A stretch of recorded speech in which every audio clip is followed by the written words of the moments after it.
volviendo a nuestro esquema súper bonito de el mundo del cosmos maya, tenemos 7 rumbos del universo.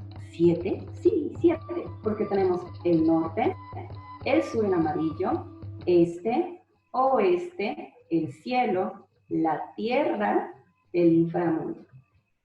Por la Tierra me refiero más bien al centro del universo. Entonces tenemos norte, sur, este, oeste, arriba, abajo y el centro. 7 rumbos sagrados.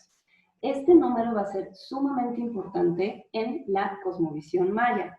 Otro punto que deben de tomar en cuenta en esta fotografía es de que en vez de un árbol, lo que vemos aquí, que es la base de un edificio, de un templo. Es decir, los templos van a ser una representación de un axis mundi. Y justamente arriba de él podemos ver representado como un árbol sagrado, que en este caso sería la representación de nuestra ceiba sagrada. Vamos a ver otro punto importante con respecto a la cosmovisión maya. Algo que siempre debemos de recordar es de que en las culturas prehispánicas se habla de opuestos complementarios. Es decir, no puede haber frío si no hay calor, o calor sin frío. No puede haber sol sin la luna, o la luna sin el sol. No puede haber el hombre sin la mujer, ni la mujer sin el hombre. Y no puede haber vida si no hay muerte, ni muerte si no hay vida. Estos son unos opuestos complementarios que deben siempre estar de la mano. Es como este concepto asiático del yin y yang, pero visto desde el mundo prehispánico. Cuando nosotros tenemos vida, necesitamos morir. Y cuando morimos, vamos a renacer. Es decir, es un ciclo sin fin, como en la película del Rey León. Es el ciclo sin fin, algo así. Todo tiene un propósito y está siempre ligado a algo más. Es este el concepto del eterno ciclo de vida, muerte y regeneración. Pongamos un ejemplo, nosotros primero nacemos, somos unos bebés, crecemos, súper lindos, yo creo, espero.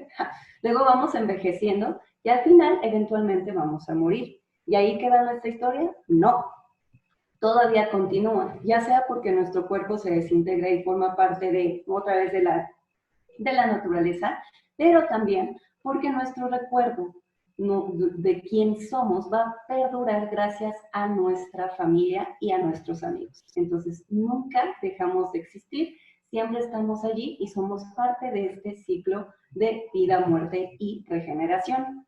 Este mismo concepto o esto mismo sucede no solamente con los hombres, sino también con plantas, con la naturaleza y con los dioses. Los dioses también nacen, crecen, mueren y vuelven a renacer.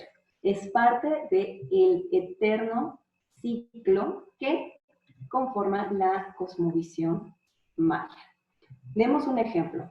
El maíz. El maíz es la base de la alimentación de lo que consideramos los grupos mesoamericanos. El concepto del maíz en el ciclo eterno es el siguiente. Primero tenemos nuestras semillitas, que serían como nuestro bebé. Este lo tenemos que plantar y darle muchísimos cuidados para que pueda darnos una planta. Esta planta, nuevamente, la tenemos que seguir cuidando para que nos pueda dar su fruto. El fruto, posteriormente, lo tenemos que, hay algunos que, si no, nos lo comemos y ya todo feliz, pero hay otros frutos que los vamos a dejar madurar aún más hasta que se sequen, digamos, entrecomillado, mueran, y aunque se dice que está seco, no dejan de ser, o sea, no dejan de ser útiles. ¿Por qué? Porque esas semillas, cuando están secas, son las que volveremos a utilizar para la siembra. Es decir, se vuelve a hacer el ciclo de vida, muerte y regeneración. Esta planta, de hecho, era considerada una deidad, y esa deidad es la que ven aquí en el centro. Es la deidad del maíz, conocida como Inch. Él es la planta del maíz. A él es a quien sembramos, a él es a quien cuidamos, a él es a quien nos comemos, y es él quien muere para volver a darnos maíz al momento de plantarlo. Entonces, los dioses también están dentro de este eterno ciclo de vida, muerte y regeneración. No es solo de los humanos, sino todo Todo tiene este ciclo. Entonces, volviendo a nuestro cosmograma, tenemos que imaginarnos que en el centro de este cosmos, de este mapa de nuestro cosmos, vamos a tener una montaña sagrada. Esta montaña sagrada, de hecho, como ya les mencioné, es la que va a estar representada por una base piramidal. Ojo, base piramidal. ¿Por qué no se dice pirámide? Una pirámide tiene que terminar en punta. Aquí en México, los templos no terminan en punta. Se hacen truncos en la parte superior para colocar un templo. Por lo tanto, son bases piramidales para templos. Y lo que van a estar representando es una montaña sagrada. En esta montaña sagrada se encuentran toda la riqueza del universo. Semillas, comida, el oro, el agua, todo lo que se puedan imaginar, toda la riqueza del universo va a estar adentro de las montañas, por eso es una montaña sagrada y por eso es representada en las culturas prehispánicas a través de bases piramidales con un templo. ¿Cuándo es que comenzó todo esto? Bueno, los primeros registros que tenemos del concepto de montaña y cueva sagrada es con los olmecas. Los olmecas se concentraron en esta parte del Golfo de México, en lo que fueron las grandes ciudades de San Lorenzo y La Venta. Por supuesto que hicieron la difusión de materiales y también de ideas, y esto al final llegó a los grupos mayas, quienes tomaron estas ideas, los asimilaron, los hicieron suyos, y es así como se fue construyendo su cosmovisión. Vayamos entonces primero con este concepto de la montaña sagrada y de la cueva sagrada con los olmecas. En su pantalla van a ver a la izquierda un trono olmeca. En este trono hay un personaje sentado en lo que es una oquedad. Del otro lado tenemos un petroglifo de Chalcatzingo. El Chalcatzingo es de 1500 a 350 a.C., en donde podemos ver también a un personaje que está sentado dentro de una oquedad. Y estas dos imágenes, de hecho, son la representación de la boca de nuestra montaña sagrada. Es decir, es una representación de una cueva. Una montaña sagrada tiene boca.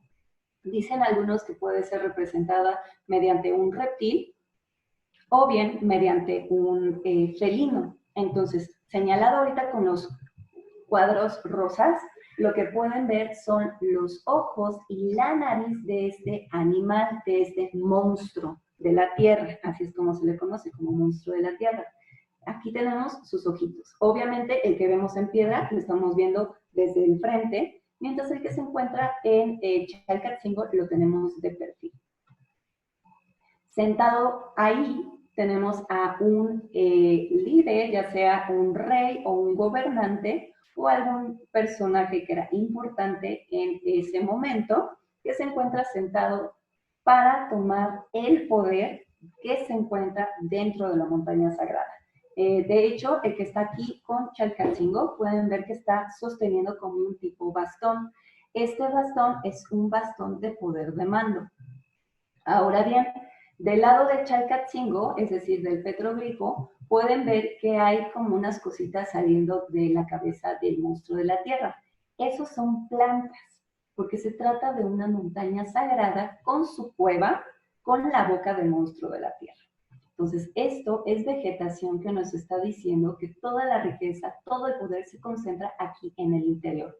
Del interior podemos ver estos vírgulas o como decoraciones en espiral que hace referencia a un vapor o a nubes que están saliendo, y tras salir del aliento de la boca de este animal, lo que genera son nubes para hacer la lluvia, porque la lluvia al final del día es lo que permite que haya fertilidad en la tierra. Vamos con otro ejemplo.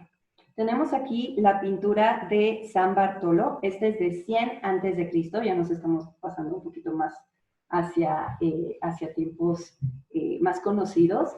Y estas son de las pinturas más antiguas que se tienen registradas para los mayas. Y observen muy bien qué es lo que pueden ver en la escena. Primero, hay unas mujeres aquí que están haciendo una ofrenda o están haciendo la entrega de objetos y diferentes elementos a un personaje que aquí está parado de color rojo. Este es el dios del maíz. Está representado con características olmecas, porque la cabeza no tiene nada que ver con la que después es representada para los mayas, pero lo más interesante de ver es lo que está sucediendo aquí en la parte izquierda. Tenemos nuevamente la representación del monstruo de la tierra. Pueden ver aquí, justamente donde está señalando el láser, el ojo de este animal. Posteriormente tenemos su nariz, está cubierto de vegetación. Aquí tenemos la exhalación que está realizando, e incluso hay animales aquí saliendo, un reptil así como de metiche, así, hola, yo también quiero estar en la foto. Entonces, esta es la representación de una cueva sagrada, y justamente lo que va a suceder es que el dios del maíz está yendo hacia ella para pues, cumplir con su ciclo de vida, muerte y regeneración. Entonces, esto que acabamos de ver es conocido con el nombre de monstruo de la tierra, o en maya es conocido como Huitz, montaña sagrada. Se puede representar como lo vimos en el dibujo de San Bartolo, o en muchas ocasiones va a ser representado de esta manera, con una como abertura en V en la parte superior de la cabeza. Los ojos están aquí, esta es la nariz, y posteriormente tenemos la boca aquí abajo.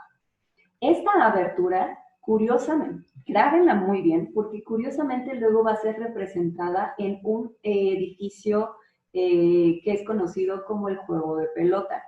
Es una horadación hacia la tierra, como cuando nosotros queremos sembrar el maíz. ¿Qué se tiene que hacer? Se tiene que perforar la tierra para meter la semilla. Y justamente de aquí, de este orificio, en esta imagen, pueden ver una cabecita. Es la cabecita del dios del maíz que va a salir justamente de esta montaña sagrada del monstruo de la tierra. También se hizo representación de ella en fachadas. Todo esto es conocido como fachada teratomorfa o en forma de monstruo. Este es un ejemplo que se encuentra en la ciudad de Chicaná. Es algo sumamente hermoso. Si bien ahorita nada más lo vemos de color, pues del color de la piedra caliza, imagínense cómo era cuando tenía estucado y estaba lleno de color. Utilizaban azul, utilizaban rojo, utilizaban blanco, utilizaban negro, utilizaban muchísimos colores para darle vida. ¿Cómo es que podemos ver al animal? Bueno, les ayudo. Aquí tenemos los ojos, aquí hay uno, aquí hay dos ojos. Este rectángulo que tienen aquí es la nariz. Posteriormente tenemos la parte superior de la mandíbula, y aquí enfrente, en donde están los escalones, sería la mandíbula inferior. Pero curiosamente este animal no solamente fue representado viéndonos de frente, sino también de perfil. Nuevamente aquí hay un ojo. Esta es una boca que está como en forma pues como de un 2, porque parece como un 2, o como de una S invertida. Acá tenemos otro ojo, otra vez la boca. Entonces, las fachadas teratomorfas lo que van a estar haciendo es mostrarnos los tres lados de la cabeza de este animal, de frente, en su lado izquierdo y en su lado derecho. De esta manera se da como un tipo de perspectiva 3D. Yo sé que para nosotros pues no parece muy 3D, pero así es como se estaba representando en las fachadas. Lo demás que van a ver acá son decoraciones que nos habla de que esta montaña es una montaña, que esta entrada es la representación de un monstruo de la tierra, es decir, una cueva de la montaña sagrada. Vamos a irnos ahora un poquito fuera del área maya, porque en una ciudad que es Teotihuacán también se hizo uso de este concepto de montaña cueva sagrada.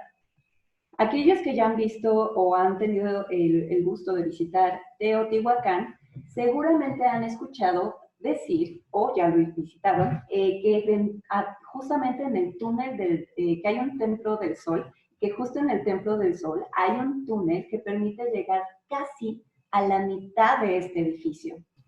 Ese es un camino justamente que hace la representación de una cueva sagrada que va hacia el interior de nuestra montaña sagrada para hacer diferentes tipos de rituales. Lo mismo sucedió en lo que es el templo de la serpiente emplumada. En los edificios en el edificio que era más antiguo, se hizo un túnel que llevaba justamente a la parte del centro del templo de la serpiente emplumada, y allí se encontraron diferentes ofrendas que hacen relación o alusión a la petición de fertilidad. De hecho, incluso están especulando que posiblemente llegó a ser la tumba de un rey. En la última cámara que se encuentra en este túnel, encontraron incluso en pequeñas oquedades mercurio líquido, que hacía como un tipo de representación del mar primigenio. Obviamente el mercurio es tóxico, pero bueno, que hayan recolectado mercurio para hacer esa representación de un mar es algo verdaderamente impresionante. Y por otro lado, el túnel, todo el túnel está lleno de hematita, que cuando es iluminado con antorcha o bien con una lámpara en nuestro caso, va a estar brillando como si fueran estrellas. Entonces lo que hicieron aquí fue la representación del nivel del cielo, esta entrada de una cueva por la tierra, el nivel de terrestre, para llegar justamente al inframundo y poder realizar rituales que pidieran fertilidad gracias al poder que hay en el centro de nuestra montaña sagrada.